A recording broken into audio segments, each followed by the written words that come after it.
Ang paglikha ng bagay na ito ay isang himala. Noong panahong iyon, hindi maisip ng mga Amerikano kung anong uri ng itim na teknolohiya ang ginamit ng Unyong Sobyet upang magpalipad ng eroplano sa taas na higit sa 30,000 metro at bilis na higit sa Mach 3.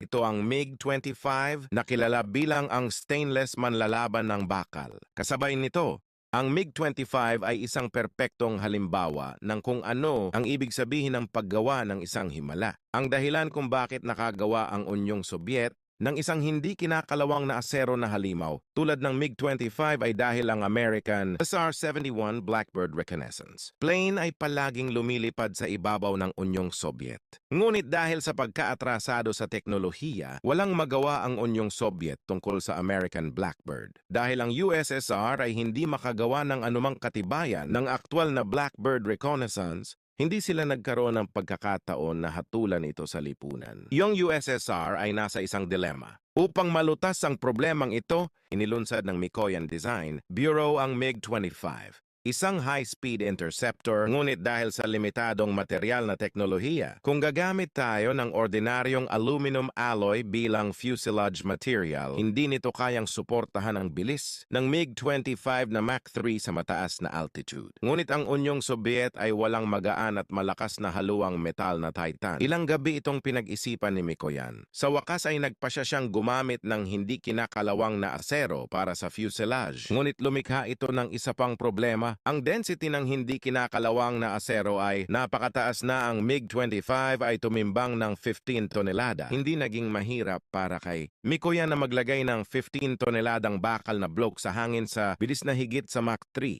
Ang kanilang solusyon ay simple, palawakin ang mga pakpak at dagdagan ang thrust ng mga makina. Kung ang isang makina ay hindi gumana, pagkatapos ay dalawa. Ito ay tungkol sa kapangyarihan. Kung tungkol sa pagkonsumo ng gasolina, hindi iyon isinasaalang-alang, kaya nag-install ng mga designer ng dalawang R-15B300 turbojet engine sa MiG-25. Ang bawat makina ay may pinakamataas na thrust na 100 at 10 kN at ito ay isang bungkos ng hindi kinakalawang na asero at dalawang malalaking thrust. Ang mga makina ay nakagawa ng isang warplane ng napakabilis na kahit na ang United States Rattlesnake missiles ay hindi makita ang mga taillights ng MiG-25. The MiG-25 ginawa ang mga Amerikano na nanginginig at napukaw ang kanilang mga gana sa parehong oras hanggang Setyembre 1976 nang ang piloto ng Sobyet na si Zelenko ay lumisan mula sa Japan patungo sa kanluran sa isang MiG-25. Noon lamang naibunyag ng mga Amerikano ang misteryo ng MiG-25. Ang MiG-25 ay walang anumang itim na teknolohiya o advanced na avionics na inakala ng mga Amerikano na mayroon ito. Gumagamit pa rin ang Renegade fighter ng hindi napapanahong diode radar ng mga eroplanong pandigma. Matapos ang lahat ng mga taon na ito, ang mga record ay nananatiling hindi nasisira.